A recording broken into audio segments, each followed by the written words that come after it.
काल भैरव और भैरव तंत्र ये दो ऐसे शब्द हैं जिनका नाम सुनते ही बहुत से लोग डर जाते हैं, क्योंकि कुछ लोगों ने भैरव के चरित्र को हमेशा भयानक रूप में ही दर्शाया है और ऊपर से डरावनी तांत्रिक क्रियाएं करके और ज्यादा ही लोगों में उनके प्रति डर और उपेक्षा का भाव उत्पन्न कर दिया है। लेकिन अगर हम उन्हें अच्छे भाव से समझने की कोशिश करें तो भैरव वैसे नहीं है जैसा कि उनका चित्रण किया गया है। यानी वे मांस और मदिरा से दूर रहने वाले शिव और दुर्गा के भक्त हैं और उनका चरित्र बहुत ही सौम्य, सात्विक और साहसी है। और अगर दूसरे शब्दों में हम कहें तो भगवान भैरव कोई और नहीं, स्वयं शिव की वाणी है। अब वो कैसे हैं, इसको समझने से पहले हमें भैरव को समझना पड़ेगा कि आखिर भैरव है कौन।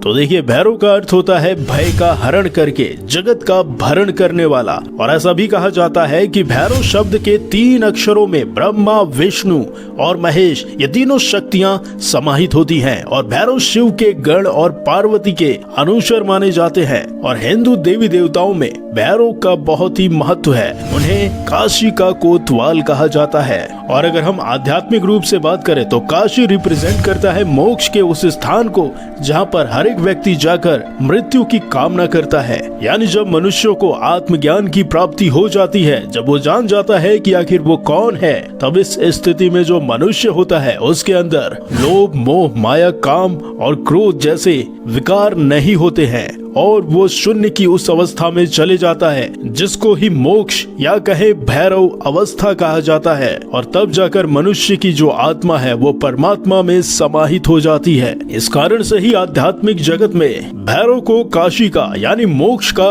प्रथम द्वार कहा जाता है। तो ये तो बात रही भैरव के बारे में, लेकिन अब जानते हैं कि आखिर भैरव की उत्पत्ति हुई कैसे। तो हमारे कई पुराणों में ऐसा उल्लेख है कि भैरव की उत्पत्ति शिव के रुधिर से हुई है और बाद में ऐसा कहा जाता है कि उस रुधिर के 2 भाग हो गए थे, जिसमें पहले भाग से बटुक भैरव और दूसरे भाग से काल भैरव की उत्पत्ति हुई थी। और इसके साथ ही इनका सबसे प्रसिद्ध मंदिर यानी काल भैरव का उज्जैन में और उत्तराखंड के नैनीताल डिस्ट्रिक्ट में स्थित घोड़ाखाल एक ऐसा स्थान है जहां पर बटुक भैरवनाथ का मंदिर स्थित है, जो काफी ज्यादा प्रसिद्ध माना जाता है। और जब भैरवनाथ के धीरे धीरे जब मंदिरों की स्थापना होने लगी, तब यहीं से शुरुआत हो जाती है भैरव तंत्र की।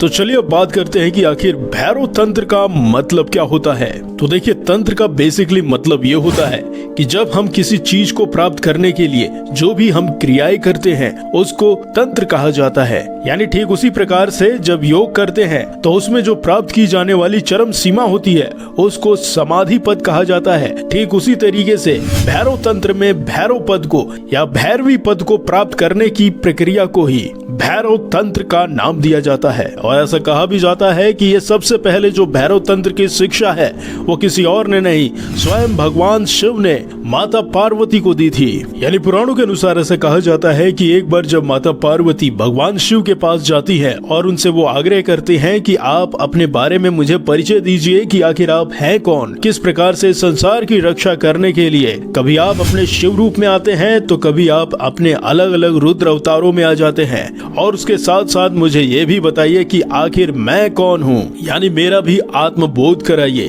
तब इस प्रकार का प्रश्न पूछे जाने के बाद भगवान शिव ने माता पार्वती के समक्ष 112 विधियों का उल्लेख किया, जिसके माध्यम से ही मोक्ष या फिर कहे भैरवी अवस्था को प्राप्त किया जा सकता है, जिसके कारण से माता पार्वती को माता भैरवी के नाम से भी हम जानते हैं। यानी भैरव तंत्र कुछ और नहीं, शिव और शक्ति के बीच का वो संवाद है जिसमें शक्ति यानी माता पार्वती स्वयं को जानने के लिए भगवान शिव से प्रश्न पूछती है और उसके बाद फिर बात चलते रहती है और 112 प्रकार से भगवान शिव माता पार्वती या फिर कहे शक्ति को बताते हैं कि किस प्रकार से वो अपने भैरव या फिर कहे अपने आत्मसार को वो जान सकती हैं। और ये संवाद दो ऐसी शक्तियों के बीच घटित होता है जो एक दूसरे से अलग है ही नहीं, और देखा जाए तो वो ज्ञान स्वयं को नहीं बल्कि संसार को दे रहे होते हैं। यानी वो संसार को ये बताना चाहते हैं कि आखिर किस तरीके से 112 प्रकार की तंत्र क्रियाएं या फिर कहें यौगिक क्रियाएं करके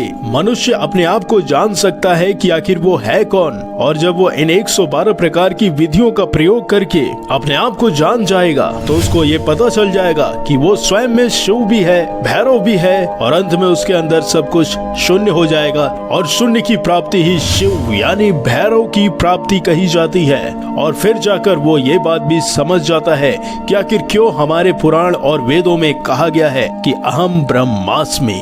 तो अब प्रश्न ये उठता है कि आखिर किस प्रकार से जो भैरव तंत्र की विधि है वो किस प्रकार से वैज्ञानिक तंत्र विधि मानी जाती है। तो इसका हमें सटीक एग्जाम्पल मिलता है इन 112 क्रियाओं में से सबसे पहले क्रिया का, जिसको श्वास क्रिया से संबंधित बताया गया है। यानी ऐसा कहा जाता है कि जो सांस लेने की प्रक्रिया है वो वैज्ञानिक पद्धति हो गई, लेकिन इस सांस लेने की प्रक्रिया को जानने की जो पद्धति हो गई वो तांत्रिक पद्धति में आ जाती है। वो कैसे, चलिए अब आपको हम ये बताते हैं। तो भैरव तंत्र यानी भगवान शिव के द्वारा माता पार्वती को यानी अपनी शक्ति को जब भैरव तंत्र की विद्या दे रहे थे तो सबसे पहले उन्होंने श्वास पर नियंत्रण करने की विधि बताई। यानी उनके अनुसार ऐसा कहा गया है कि जब भी जीव सांस लेता है तो उसका एक नया जन्म हो जाता है, और जैसे ही वो सांस छोड़ता है तो उसी क्षण उसकी मृत्यु भी हो जाती है। और जब इन दोनों प्रक्रियाओं में से किसी एक प्रक्रिया का प्रभाव कम हो जाए तो जीव का जो भौतिक शरीर होगा वो तो नष्ट हो जाएगा, लेकिन जो उसकी आत्मा या फिर कहें जो उसकी सोल होगी वो समाप्त तो नहीं होगी। लेकिन जीवित रहते अगर कोई मनुष्य सांसों की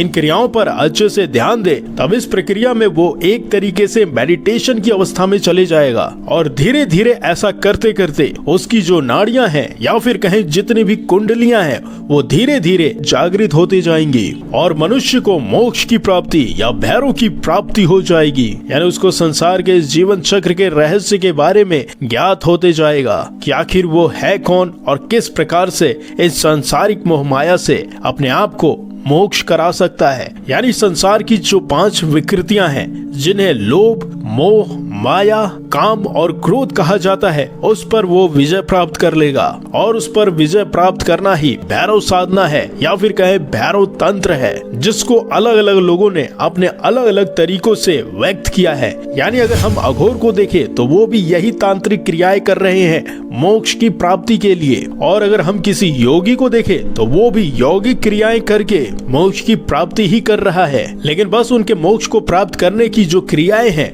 वो अलग अलग हैं, जिसको मनुष्य अपने हिसाब से अडॉप्ट करता है। इसीलिए मनुष्य को मोक्ष की प्राप्ति के लिए 112 प्रकार की विद्याएं भगवान शिव ने भैरव तंत्र के द्वारा प्रदान की हैं। तो काल भैरव तंत्र कुछ और नहीं, मनुष्य की वो 5 विकृतियां हैं जिस पर विजय पाने के लिए अलग अलग प्रकार की सिद्धियों का वो प्रयोग करते हैं। तो अगर आपको ये जानकारी अच्छी लगी तो इस वीडियो को अधिकतर लोगों के साथ शेयर करिएगा। फिर मिलते हैं किसी दूसरे टॉपिक के साथ, तब तक के लिए नमस्कार।